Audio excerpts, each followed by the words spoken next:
Bismillahirrahmanirrahim. Assalamu alaikum. Welcome to Informational Institute by AK CS 602 lecture number 7 ellipse and other curves. सबसे पहले हमारे पास ellipse की definition है कि ellipse हमारे पास एक ऐसी कर्व है जो कि प्लेन में लाई करती है, that is the locus of all points, और उसमें बहुत सारे पॉइंट्स मिलते हैं। और इसकी इन्होंने एक चीज़ ये बताई है कि वो जो पॉइंट्स बहुत सारे हैं जिनसे मिलकर वो कर्व बनी है, तो उनमें से कोई से भी आप पॉइंट ले लें, उस पॉइंट में से उस कर्व के अंदर कोई से भी दो फिक्स्ड पॉइंट लें, एक F1 और एक F2, तो आप ये देखेंगे, आप ये कह सकते हैं कि वो जो आपने कर्व ली थी वहाँ से F1 तक एक डिस्टेंस हमने R1 ले लिया, दूसरा डिस्टेंस F2 तक R2 ले लिया। तो जो F1 और F2 को जो चीज़ सेपरेट कर रही है वो हम कह रहे हैं कि वो डिस्टेंस हमारे पास कोई भी पॉजिटिव कांस्टेंट है, 2a।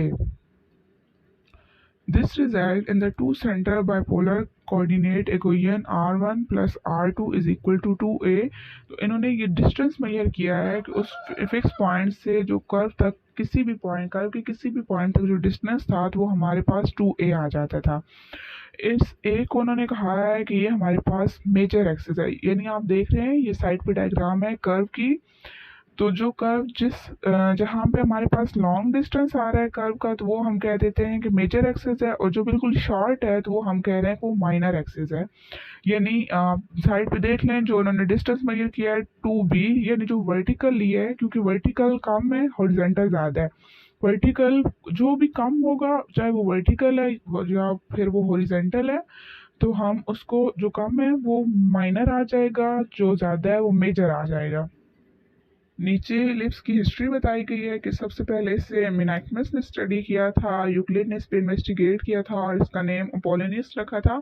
ये इतनी चीज़ इम्पोर्टेंट नहीं है। इसी पैराग्राफ के बिल्कुल एंड पे हमारे पास गिवन है कि an ellipse rotated about its minor axis give an oblate spheroid, कि इलिप्स जो कि अपने माइनर एक्सिस के अबाउट रोटेट होता है तो वो हमें देता है ऑब्लेट स्फीरॉइड, जबकि इलिप्स जब अपने मेजर एक्सिस के अबाउट रोटेट करता है तो वो हमें देता है प्रोलेट स्फीरॉइड। इसके आगे इन्होंने इलिप्स की इक्वेशन डिराइव की हुई है, ये डेरिवेशन इंपॉर्टेंट नहीं है, जस्ट इसके एंड पे हमारे पास इलिप्स की इक्वेशन है एक्स स्क्वायर और a square plus y square और b square is equal to 1। तो ये आपने याद रखनी है, इलिप्स की डेफिनेशन, फिर उसके बाद इलिप्स की इक्वेशन। इसमें जो बी है वो हमारे पास सेमी माइनर एक्सिस है, जो ए है वो हमारे पास मेजर एक्सिस है, और अज्यूम यही किया है कि बी कम है ए से, क्योंकि ए बड़ा है तो ए हमारे पास मेजर है और बी छोटा है तो वो हमारे पास माइनर आ जाता है।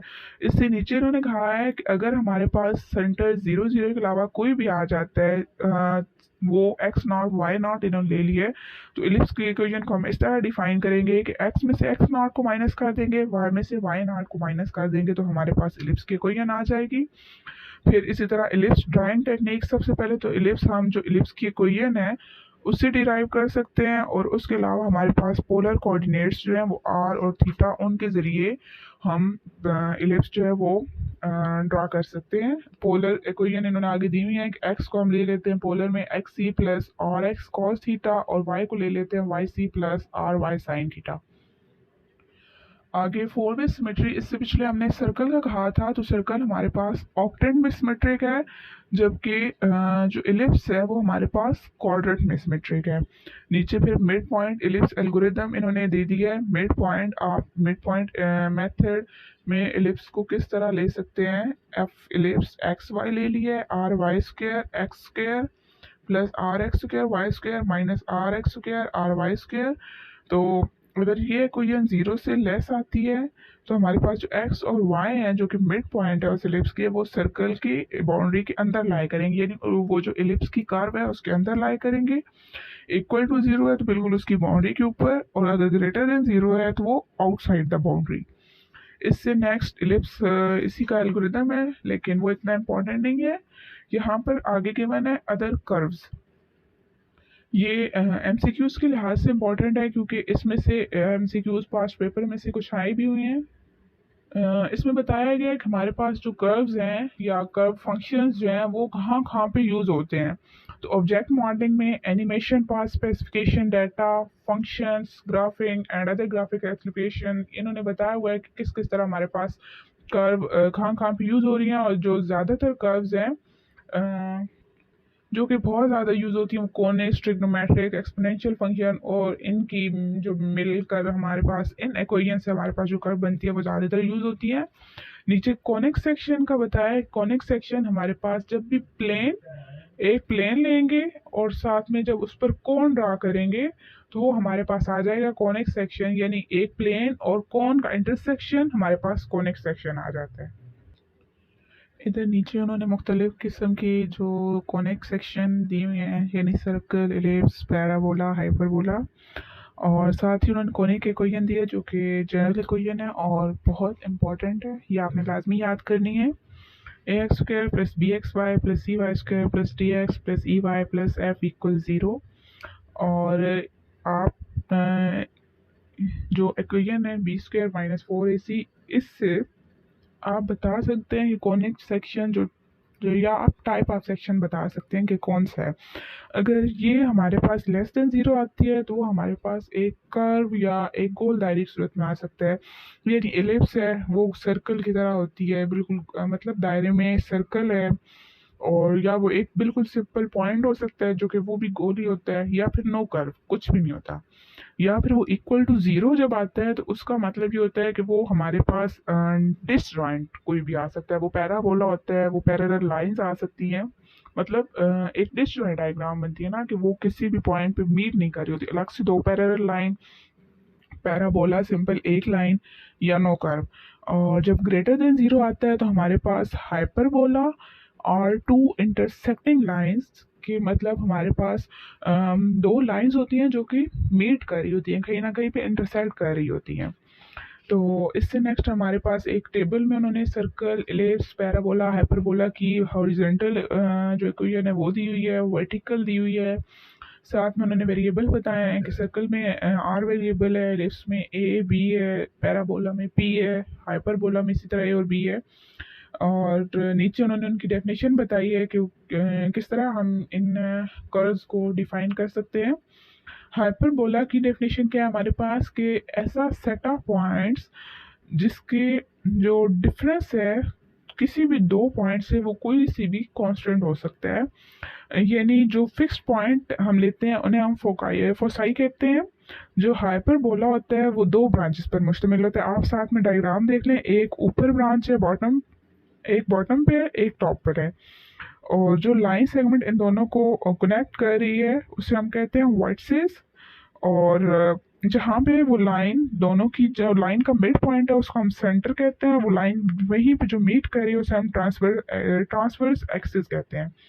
आगे नेक्स्ट पेज पे हाइपरबोला की हमारे पास इक्वेशन गिवन है, वाई स्क्वायर और a square minus x square और b square is equal to one. ये इक्वेशन जो है ये हमारे पास इस फॉर्म में है जब जो है वेरिएबल y जो है वो पॉजिटिव टर्म है। इसके ऊपर अगर वेरिएबल y x हमारे पास पॉजिटिव टर्म है, यानी एक हॉरिजॉन्टल फॉर्म में एक वर्टिकल फॉर्म में। जहाँ पे y पॉजिटिव है वो वर्टिकल फॉर्म में है, जहाँ पे x पॉजिटिव है वो हॉरिजॉन्टल फॉर्म में है। एलिप्स और हाइपरबोलिक की इक्वेशन आपने मिक्स नहीं करनी, उसमें हमारे पास प्लस आता है, इसमें हमारे पास माइनस आता है।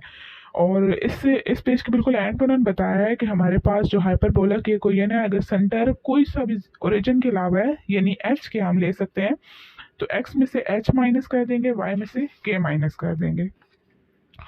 आगे फिर इतना इम्पोर्टेंट कुछ भी नहीं आपने नहीं करना। नेक्स्ट पैराबोला है कि पैराबोला हमारे पास एक ऐसा सेट ऑफ पॉइंट्स है जो कि एक फिक्स लाइन से अगर उसका डिस्टेंस लें तो हमारे पास सेम आता है। इसकी नेक्स्ट पेज पे इक्वेशन गिवन है, जो स्टैंडर्ड फॉर्म इक्वेशन पैराबोला की है वो है x square is equal to 4dy। यानी आप डी भी ले सकते हैं, पी भी ले सकते हैं, वेरिएबल है तो आप कोई सी भी वैल्यू ले सकते हैं।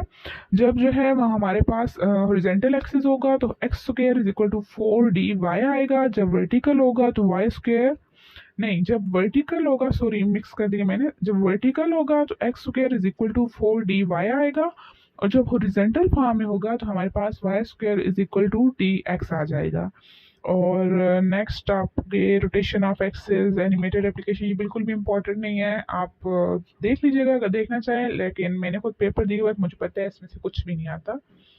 आगे पोलोमियल एंड स्प्लिन कर्व्स की आपने ये जो इक्वेशन है ये याद कर लेनी है, या function polynomial function of nth degree in x is defined as y is equal to summation k is equal to 0 to n a k x k, और नीचे इसकी जो उन्होंने ओपन फॉर्म में वो दिया हुआ है वो आप देख लीजिएगा। और बस इस लेक्चर में इतना ही था। जो कुछ अगर आपको समझ नहीं आया तो आप कमेंट कर सकते हैं, और प्लीज़ चैनल को सब्सक्राइब करें, शेयर करें। बहुत शुक्रिया, अल्लाह हाफिज़।